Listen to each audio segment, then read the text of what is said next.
Hello everybody, RJM3 here. Let's talk about the end of the Ottoman Empire. Ever since their disastrous defeat at the Battle of Vienna in 1683, the Ottoman Empire was declining in power, relevance, and territory. Around the 19th century, it gained the reputation as the sick man of Europe. All the European powers knew their collapse was imminent. And then, World War I happened. After launching a surprise attack on Russian ports in the Black Sea, the Ottomans sided with the Central Powers. This turned out to be a poor choice, as they soon found themselves on the losing side, and surrendered to the Entente on October 30th, 1918, putting the final nail in their empire's coffin, but not before the Ottomans could have one last hurrah at Gallipoli. 1915.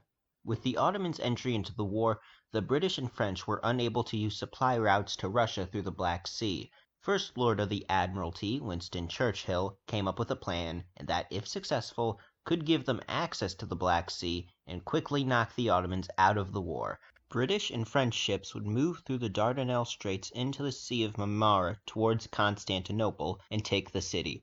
Supply routes to Russia would be reopened, and the Ottoman capital itself would be captured, forcing their surrender. However, if the naval operation was to be successful, the Entente would need to deploy ground forces and secure Ottoman shore batteries on the Gallipoli Peninsula. A naval attack not supported by ground forces was attempted on March 18th. A fleet of mostly British ships entered the Dardanelles. The strait was protected by sea mines and shore batteries, and the fleet had to retreat. The operation began on April the 25th. The British landed on the southern tip of Gallipoli, while the Australians and the New Zealanders landed further north. It was here where the Entente were met with a series of challenges that proved to be the campaign's downfall. First of all, due to overconfidence and underestimating the Ottomans' capabilities, they only sent in a total of 70,000 troops, despite the Greeks advising that they needed 150,000 in order to succeed, but this suggestion was ignored. The second factor to consider was the lack of orders for the armies to advance early on. This gave the Ottomans time to dig in trenches and secure the high ground. The third and most important was the leadership of Lieutenant Colonel Mustafa Kemal. His leadership kept the Entente pinned down and held off long enough until the Entente's retreat in September. The Ottoman victory at Gallipoli saved the empire's capital and assured Ottoman control of the Black Sea for the duration of the war. The British would instead have to fight the Ottomans in the Arabian Peninsula and Egypt. Russia eventually collapsed into revolution and civil war and dropped out of the conflict. Churchill's reputation was tarnished with the failure at Gallipoli and was removed from his position, though his reputation would recover decades later in World War II. Mustafa Kemal's reputation, on the other hand, soared following Gallipoli, and what he went on to do was incredible. After the war's end, angry at his country's occupation, started the Turkish War of Independence from 1919 to 1923. Kemal established the Turkish national movement, overthrew the centuries-old Ottoman dynasty, and waged war on the former Entente to end the country's occupation and partition. Against all odds, he miraculously succeeded in his efforts and secured Turkish sovereignty. Kemal became the first president of the newly founded Republic of Turkey. He championed a series of revolutionary reforms, transforming Turkey into a secular, modern, Western nation, and is one of the few predominantly Islamic countries to do so. Mustafa Kemal later adopted the name Ataturk, meaning Father of the Turks. Today, Turkey is a successful first world nation. But what if in an alternate timeline, the British did heed the advice of the Greeks and sent 150,000 men to Gallipoli, and the assault was not slowed down by a lack of orders? What if the Entente took Gallipoli and went on to seize Constantinople? And what would Turkey look like today?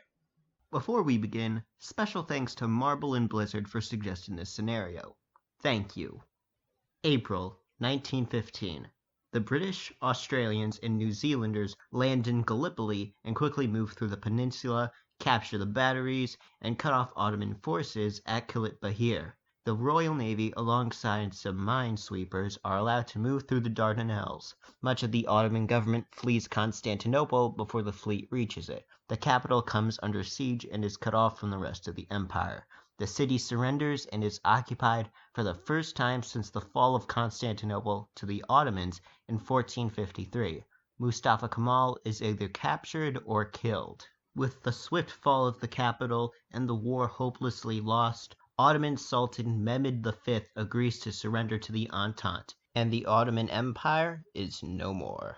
The Western Entente are able to access the Black Sea and are able to supply the Russians. However, the 1917 February and October revolutions in Russia still happen in this timeline and would not have been prevented with the supplies coming in through the Black Sea, as they were caused by much greater economic and political issues. Another thing that wouldn't change is Bulgaria still joining the Central Powers in October 1915 to crush Serbia and Romania. But even with the territory on the Bulgarian border, the British never bother invading through the Balkans so they can keep their focus on the Western Front. So fighting doesn't occur there until the Greeks enter the war in 1917. A lot more pressure is put on the Germans and Austrians with the Ottomans out of the picture. This could bring an earlier end to the war, possibly in early to mid-1918. While how the Germans, Austrians, and Bulgarians are punished stays the same, the main difference is the fate of the Turks. Without Ataturk, no independence movement arises after the war, leaving the European powers able to partition Turkey amongst each other. The French occupy the southeastern region near Syria, the British take Turkish Kurdistan, the Greeks annex the western provinces, the Italians take the southern coast, and the Armenians would gain independence and take a large chunk out of the northeast. Constantinople itself was planned to go to the Russians, but with the October Revolution, the Entente probably wouldn't be comfortable giving control of the Black Sea to a bunch of commies, so the city would likely go to the Greeks. All that the Ottomans would have left would be in the center of the country. After the war, Turkish society undergoes a drastic change, but it's not any positive reforms Ataturk would have given Turkey, instead devolving into religious fanaticism and dictatorship. But we'll get back into this later. A few decades pass, and it's time for World War II. During the invasion of Greece in 1941, the Nazis are able to acquire a foothold in Asia Minor. Not to mention the Italians already have a colony in southern Turkey. Wanting revenge on the Allies, the Ottomans seek to join the Axis powers. Now, I know fellow alternate history YouTuber What If Alt Hist once done a similar video back in 2017, What If Ataturk Never Existed? But this, my friends, is where the similarities come to an end. In his video, What If Alt Hist theorized that the German position in Asia Minor would have allowed them to invade the Caucasus, capture its oil fields, crush the Soviets, and ultimately win World War II. I, on the other hand, disagree with this conclusion.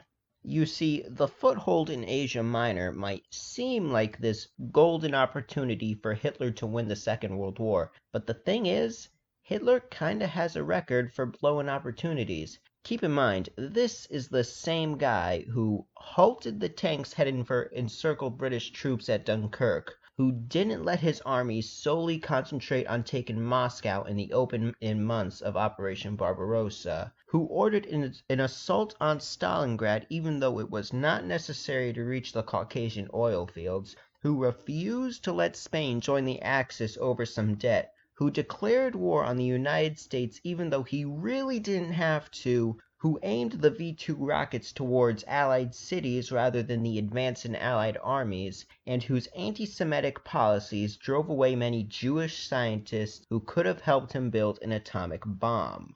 With all these other opportunities wasted, what makes this one any different? An Axis victory in the Second World War is less plausible than you might think, so I for one can guarantee you that through either sheer arrogance or ignorance, that Hitler could and would have found a way to screw this one up too. Maybe he'd view the Turks as inferior and reject their offer to join the Axis. Maybe he ignores the Caucasus and attacks the Allies in the Levant. Or maybe, just maybe, he has his forces in the Middle East sit around and do nothing long enough for the Allies to come to them. Trust me, all those scenarios are way more believable than Hitler making an educated decision. So yeah, basically I think the Allies still would have won in the end. Anyway, this brings us to the Cold War. Turkey doesn't side with NATO or the Soviets. Rather, it joins the non-alignment movement and stays out of the ideological struggle like most of the Third World. With colonies across the globe gaining independence, some ethnic Turkish land is given back to the Turks, but not all of it. Greece is still keeping their slice, and so are the Armenians and the Kurds. So Turkey is never really truly united. Remember earlier when I said the Ottomans would turn into a dictatorship? This is where that comes back. Without Ataturk's leadership, the destiny of Turkey is completely flipped around. Instead of being a prosperous, secular, Western nation, Turkey is a poor, backwards, fundamentalist state under a dictator following the same trend as much of the Middle East. Ataturk was not like these other leaders because, unlike them, Ataturk actually gave a shit about his people and his country. He turned Turkey into a first world nation, and without him, the Turks aren't so lucky. The Ottoman dynasty rules the Turkish people with an iron fist, no different than in Saudi Arabia or Iran. That's how Turkey would be going into the 21st century. The US could possibly invade Turkey during the War on Terror and overthrow the Ottomans themselves, but that would likely open the door for Islamic terrorist groups like ISIS to pop up and further destabilize the region. Regardless, Turkey would certainly be worse off in this timeline, being a part of the same hot mess the rest of the Middle East is in. And that's what would have happened if the Gallipoli Campaign succeeded. Remember to like, share, and subscribe. Since school's back in session, I won't be able to upload as frequently, so I can't promise there'll be an upload next month. But I do promise that my next video will be worth the wait. I guarantee it. This has been RJM3, Alternate Historian. Have a nice day.